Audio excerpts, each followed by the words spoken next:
switching over to Indian history, that is medieval part of Indian history.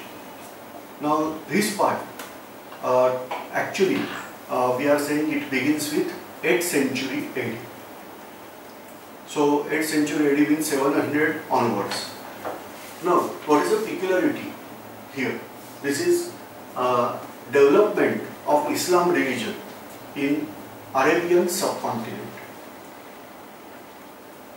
On India, many invaders they are there, but if you observe properly, whatever other invaders are there, say for example they were Greeks, Scythians, Kushan or Yuchi, Hun or Yungun, like that various invaders came, but they were not carrying out their religion along with them.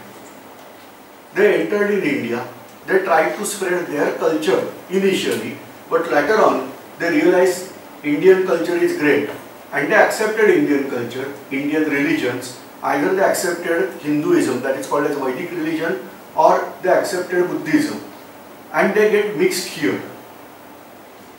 Whereas other religions, they didn't spread. Maybe possible certain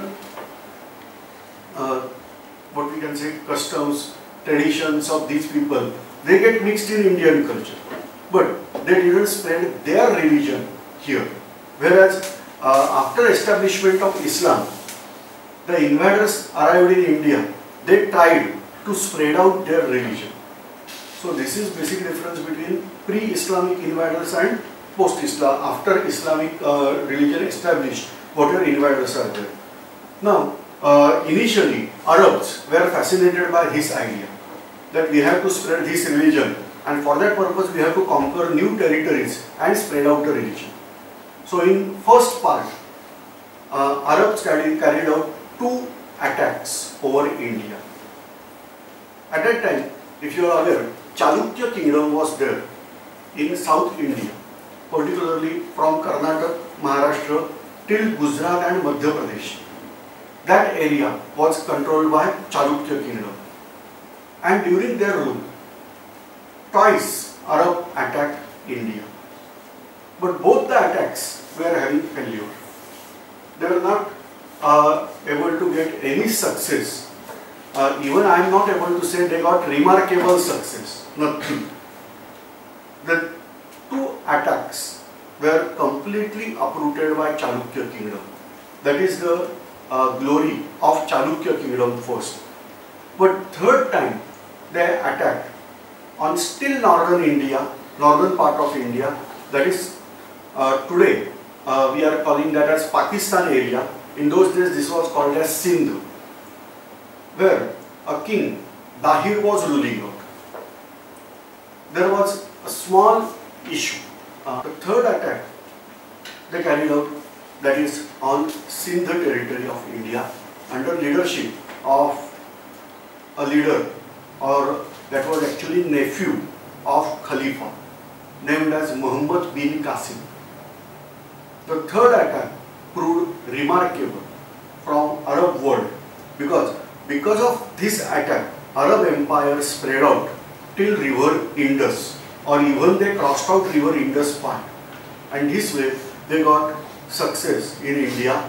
But this is not the case that they were spread out all over the India. Their rule was there in Sindh territory.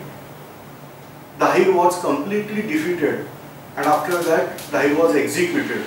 His son tried to defend, but ultimately after 6 months of strong resistance, ultimately he was also defeated and executed. That is Battle of Multan. So ultimately in the Multan fort, this Dahir kingdom ended out and Arab rule started over this part. Initially they tried to spread their religion, but later on they realized Indian culture and many norms in Indian culture were adopted by Arab rulers. They continued to rule over this territory for centuries. They were continuously checked at that time by Rajput kings of Rajasthan. Here we are saying the first phase or first Islamic invader, successful Islamic invader over India, that is having name Mohammad-bin-Kasim. He ruled here for 4 years. And then onwards, Arabs continued to rule here. There were many battles between Rajputs and Arabs. But Arabs were not able to penetrate any further inside India. Now this incident that Arabs conquered out Sindh territory, that occurred somewhere in 712 AD.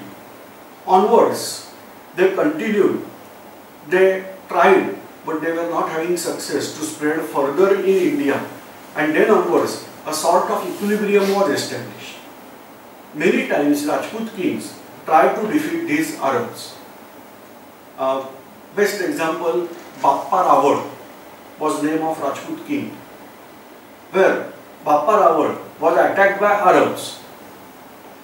And then Bappa Rawar defended, not only protected his territory, but he reached till Sindh, that is Karachi, and conquered Karachi also. But complete uprootment of Arab invaders is not possible on this territory. So this way, first Arab invader or first Islamic invader, they were Arabs. They established their foundation in northern parts of India, western parts of India, particularly Sindh territory, until Multan in Punjab. They spread out. But later on, they were checked by Rajput kings. Now this is first part. But after 700 AD onwards, that is 712 AD onwards, other parts of India were having their own kingdom. We are now switching over from Arab kingdom to other parts of India. Mohammad-bin-Kasim occupied particularly this area that is today called as Sindh, and certain parts of Punjab, that is there in Pakistan. Nearly he ruled for 4 years. So around 712 he arrived in India, properly 711 onwards he ruled. Then onwards, again India or rest of India was actually having no problem, but only western parts of this India were having problem. Now this part I am right now not considering part of India. It is called as Baluchistan, but in old day it was called as Makrana. So Makrana was earlier way annexed by Arab invaders and converted that territory to their part only. So that's why I am not right now considering this Makrana, or that is called as Baluchistan. You are aware there is part of Baluchistan in present day Pakistan and part of Baluchistan that is present in present day Iran.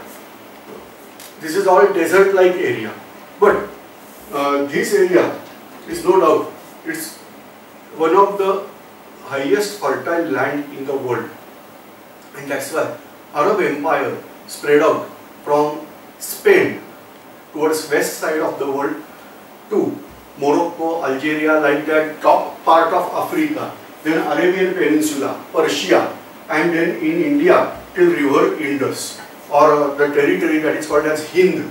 Hind means what? In those days it was called as territory near river Indus, that is called as Hind territory. With this conquer of parts of India, Arab Empire got prosperity. Many literature work from India that is translated into Arabic in this period. Many things in India were taken to Arabia, and from Arabia these things were taken to Europe. Say for example, travel of orange is there from India to Europe via Arabia. Like that, various fruits, animals, they were also transported from this place to that place. That is the importance of Arab Empire, if at all we have to say. And then, basic thing is that establishment of universities. You are aware that Takshashila University was world famous university in those days. People, or rather students from various parts of world, or many times I can say that prince from various parts of world, they used to come here for education. But in attack of Hun or Yumnu people, Takshashila University was destroyed. Then onwards, in India, the Nalanda University in Bihar, that was flourished out. But the rest of the part of world, they were having no that powerful university. These universities were established by Arab people. Particularly in Spain, they established universities. Then obviously, rest of Arab empires were also having universities. And this way, they established a new, say, way of life in the conquered world. And then they influence the rest of part of world. Because of that central part, I can say, their empire that was ranging from India, west part, to Europe. To the south of their empire, there was Africa. To the north of their empire, there was Europe and Russia. But slowly, this Islam spread in central parts of India, central part of Asia also. And many people accepted Islam in this particular territory. Now, Central Asia or whatever territory beyond Afghanistan, this territory is called as Turkestan in Indian language. Generally we are calling this as Central Asia, but many times it is oftenly called as Turkestan. Today Turkestan is not there. It is somewhere towards still west side. Present day what Turkey we are calling, that is called as Turkestan. Whereas here beyond Afghanistan, the territory is having name as Turkmenistan. But in old days that properly called as Turk territory or Turkestan. These Turks also accepted Islam meanwhile. Now, after attack of Mohammad-bin-Kasim, India was not having any further attack from outside. No, wars between these Arab people and Rajput people were going on. As we discussed, that Bappa Rawal conquered out Karachi by entering in the Sindh territory. And like that things happen. But the important thing is that from outside, for nearly next 300 years, no foreign invader was able to carry out attack over India. Henceforth, many people are having confusion that on attack of Mohammad-bin-Kasim, India was victim of Arab attack, Arab invaders, and ultimately Arabs ruled over India. Keep in mind, Arabs ruled over India, but that India is small part and not of present day India. In those days, that India was there, out of that, some part was ruled by Arab, not entire India. So, for example, in South India, if you want to discuss at that period, then Chalukya kingdom was ruling. Chalukya kingdom was having threat from outside by Arabs as well as from north side by Harshavardhan. The emperor Pulakeshi II defeated Harshavardhan's army in Madhya Pradesh and prevented him to enter in the south part of India. This way, this peninsula was protected and ruled by Chalukya. But Chalukya empire threatened and lost out its glory because of internal attack. Many feudals were there.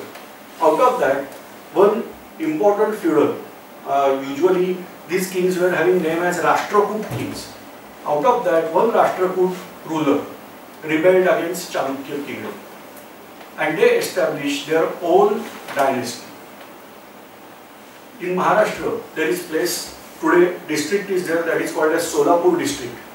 Near this Solapur district, in this Solapur district, near Solapur city, a place is there that is called as Manyakhet. Today it is called as Malkhed. That was capital of Rashtrakuta.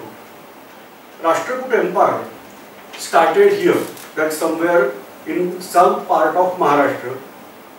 Obviously, Chalukya empire tried to defeat, but Rashtrakutas were more powerful. And this way, they established their own dynasty here.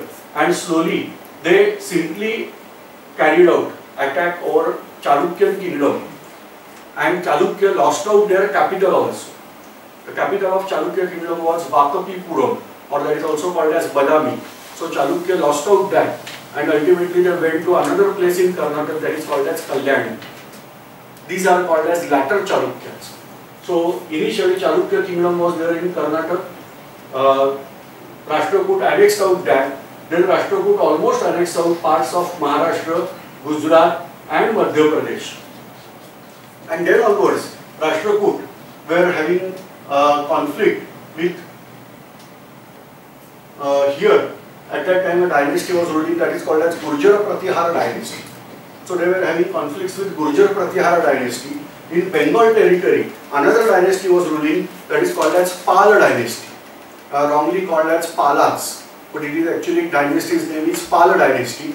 So there was actually struggle for supremacy over Kannauj. Try to recollect, Kannauj was made important trading center and trade via Silk route was carried out basically through Kannauj. So Kannauj was also annexed. That competition was there for Kannauj, and ultimately Rashtrakuta reached till Kannauj.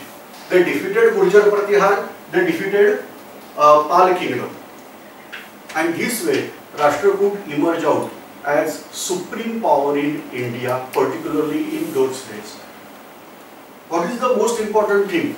That they made confederation of these people, and that confederation was used against Arab invaders. So Arab invaders were not able to penetrate any further.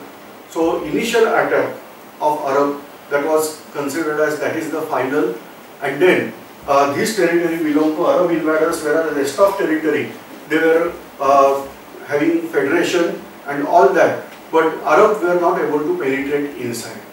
Rashtrakuta dynasty is considered as strongest ever dynasty in India. They were having strong militant base, military base, and because of that they were not defeated during their rule. They were able to defeat Gurjar Pratihar, they were able to defeat Pal, they were able to defeat mightiest Chalukya, and they exhausted in just 200 years because of their only military dependence. Like that lines I am reading in the book of history, only word I can apply for 200 years also. If that is the case, just check out British rule over India. British rule over India was almost 150 years, not more than that. So considerably greater period was ruled here by Rashtrakuta. Many developments were carried out during Rashtrakuta. They were having very good trade relationships were very good. Then they constructed various caves, temples. You are aware that famous Kailas temple that was constructed during Rashtrakuta dynasty. What is the peculiarity of Kailas temple? It is simply rock cut temple. It is easy for me to say it is simply a rock cut temple, but it is very difficult to design. We have to cut the rock and then carry out carvings. Entire temple is there in single pillar. If you want to observe this, just click link here. That we have a recording of that all Kailas temple. You can check out that link. That what is the Kailas temple and how it is constructed. You can get idea by observing that link. Switching over to first time we are switching over to Mohammad-bin-Kasim. Here we are having Hindu Kush range. I hope you are able to observe this map. This is I am drawing Himalayan ranges, where I am showing here this is Hindu Kush range. Beyond this Hindu Kush range, we are having a city prominently known as Ghazni. But we have doubt that originally, because this territory of Afghanistan was ruled by various Indian kings also. In old days, this territory was famous as Gandhar, Balik and all that. So maybe possible the Sanskrit name of this territory was Gajani, later on converted to Ghazni. Even today you are aware that there is a city named as Kandhar, most probably corrupted word of Gandhar. So like that things are there. So he was from Ghazni, and initially he was not intended to carry out attack over India. But one incident was there, that there was a ruler named as Savuktagin. Savuktagin prepared for attack over Punjab or nearby Indian territories. Whereas here, king of Multan was there named Jaipal. Jaipal decided to face this attack of Sabuktagin, and for that purpose Jaipal gathered army of nearby kings. He formed federation, and that federation attacked over Sabuktagin. Now this Jaipal was Hindu ruler, but he was considered as Turki Hindu ruler. So he was also outsider at that time, but he was considered as Turki Hindu ruler, or according to Ghaznavi, he is termed as Hindu Shahi dynasty. So he was ruler of Hindu Shahi dynasty. He attacked over Sabuktagin's area, where Sabuktagin decided to fight. He also gathered his army. A massive battle was there between Sabuktagin and Jaipal, where in that battle Sabuktagin was badly defeated in earlier phase. Almost it was evening and Sabuktagin's army scattered out everywhere. Sabuktagin's army started running here and there, and then Jaipal's army started chasing them. Sabuktagin suddenly realized that Jaipal's army is also scattered because of this chase, and Sabuktagin called his army back, and again massive attack was carried out, and Jaipal was defeated badly in that war. But this attack from Jaipal maintained Sabuktagin in the area. Sabuktagin was not able to attack further to Jaipal's territory. Now, Sabuktagin's son was Muhammad. More prominently, he is famous as Muhammad of Ghazni or Muhammad Ghaznavi. Muhammad Ghaznavi initially became ruler of Ghazni and nearby areas. He was having threat from north side by king of Kashgar and from south side by from Jaipal. He believed that he is having threat from Jaipal, and therefore he decided to carry out attack over Jaipal first. For that purpose he used certain words, that war against idolaters. He proclaimed jihad against this Jaipal, and then he carried out attack over Jaipal. This is the time where they descended from Hindu Kush mountain and came on the plain to fight with Jaipal. But this battle, he lost out. Their army went again back to Ghazni. This is the first attack of Muhammad Ghaznavi over India that was totally unsuccessful. Jaipal proved victorious in this attack. But they mention that there is no defeat of Muhammad Ghaznavi, because Muhammad Ghaznavi didn't came here for war. He just tried how Indians are fighting, what is Indian weather, climatic conditions, and what tactics Indians are using for war. And then by observing that, we return back. So if at all they were defeated, they are not mentioning that we are defeated. What they are saying, we are not defeated, we are just going here for observing condition. Second time he carried out attack where Jaipal was defeated by Muhammad Ghaznavi. Jaipal accepted suzerainty and paid tribute to Muhammad Ghaznavi. Muhammad Ghaznavi returned back. Like that, Muhammad Ghaznavi started attacks over India. Next time when Muhammad Ghaznavi carried out attack, Jaipal was defeated again. But this time Jaipal decided that we had to die rather than surrendering ourselves. And so he sent his son Anangapal to accept suzerainty, and himself simply set fire and entered in that fire. He lost out his life because he was not having success against Muhammad Ghaznavi. Muhammad Ghaznavi got power. He was there now, annexed out Punjab and decided to enter further in India. And this way, year after year, Muhammad Ghaznavi carried out attacks in the deeper parts of India. He was having now knowledge of climatic condition in Indian plains area, where till October there is heat. But after October, there is cold season, because basically he was from Afghanistan. Afghanistan is comparatively cold region. Mountainous part is there, already higher altitude, and already you can observe it is beyond Tropic of Cancer. So in temperate region. And so Afghanistan is comparatively cold area. Even in Kabul, during summer, maximum temperature is around 10 degrees Celsius. You can imagine if you are there in northern Indian plains, then temperature can rise easily above 40 degrees Celsius. For a person of who is staying at around 10 degrees Celsius temperature, for him it is a bit difficult to survive in 40 degrees Celsius or even 45 degrees Celsius.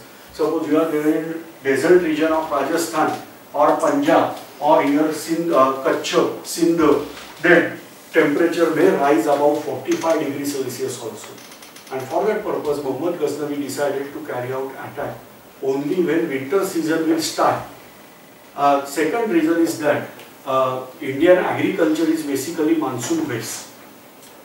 So when he will enter during winter season, he will receive good wealth and food. Because when you are moving with massive army, arrangement of food and grass is also really important. And for that purpose, he carried out attack usually in winter season. And before arrival of summer season, he used to go back. He realized that Indian wealth is accumulated in the temples. Hindus are donating out many things to temple, and that is accumulated. One such temple was there here. This is at this is the Div. Just nearby Div, there is a place that is called as Somnath. A fantastic temple was there at Somnath. You are aware that Gujarat territory, in old days it was called as, this territory is called as Kathiawar or Saurashtra. This territory that is called as Bhrugu Kutch, here Anupadesh. So like that territories were there. After arrival of Gurjar people there, this part is named as Gujarat. Now this territory is prominent for trade because it is in coastal line. You are having knowledge that today also India's largest seashore is there for Gujarat. So from Gujarat they started, Gujarat is basically traders territory, and overseas trade was carried out to great extent from Gujarat. Now overseas trade is not safe. It is risky, and for that purpose usually traders used to go at Somnath. Near Somnath there is a place that is called as Veraval. From Veraval port they used to go for trade, to the overseas trade. After returning with profit, part of profit they were offering to God, that is at Somnath temple. So like that some tradition was there, and that's why Somnath temple was very rich temple. Muhammad Ghaznavi carried out attack, and from Ghazni by Khyber Pass he entered here by this way. Whereas Rajputs offered him strong resistance, but still Muhammad reached till Somnath. No doubt the ruler over Somnath offered strong resistance, but Muhammad Ghaznavi managed to overcome that resistance also, and ultimately he reached till Somnath. He destroyed that Somnath temple and he sacked out Somnath temple and nearby area. And then he was having news that Rajput kings are ready here again. So he changed out his path, and instead of that he followed his path to go to Gujarat. So he went via Run of Kutch, which is a strong desert area. Then Sindh he crossed, again he entered in Balochistan desert. This portion of Afghanistan is also desert. and via desert he reached till Ghazni. This is the famous sack of sack of Somnath carried out by Mohammad-bin-Kasim. This incident happened around 1024 AD. Henceforth, next year, Ghaznavi again arrived in India. Why?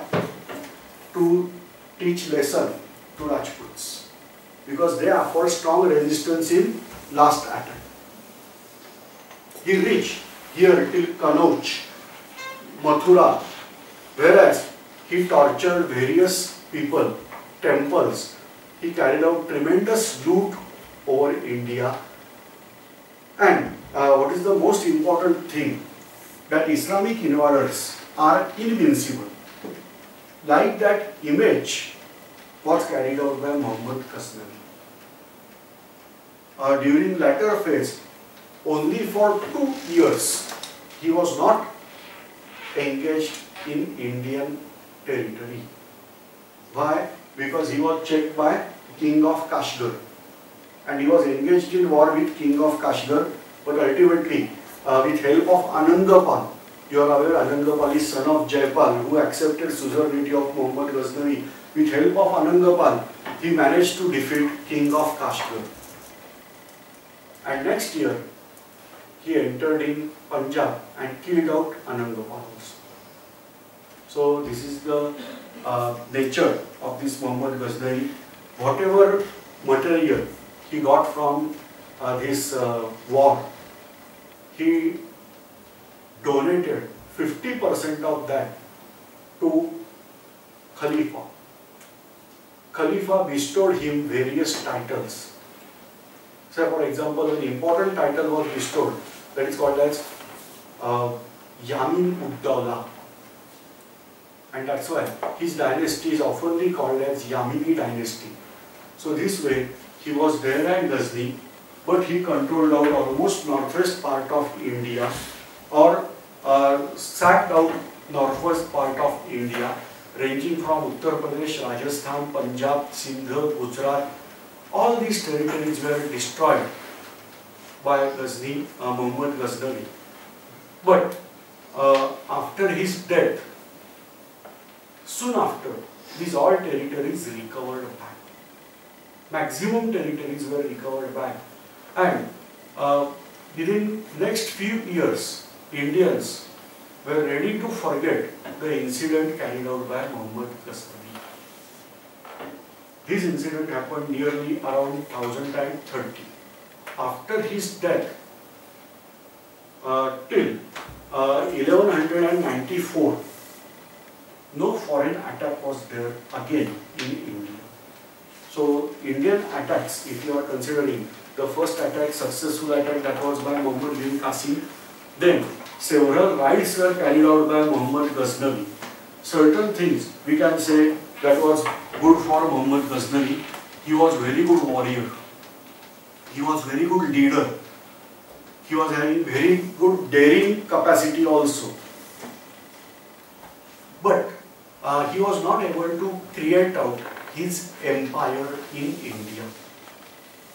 Actually, just now I said that King of Multan, but you are aware that Arabs were also conquered out Multan. So this way, the areas were regained by local people and his empire fought. Now here, whatever the empire was there, that is of Muhammad Ghaznavi's empire, that was not a prominent empire. That was just something like that, only with threat he carved out empire. So after his death, this empire lost out again. And again, Rajputs were there to rule in Rajasthan area. And ending out this session over here,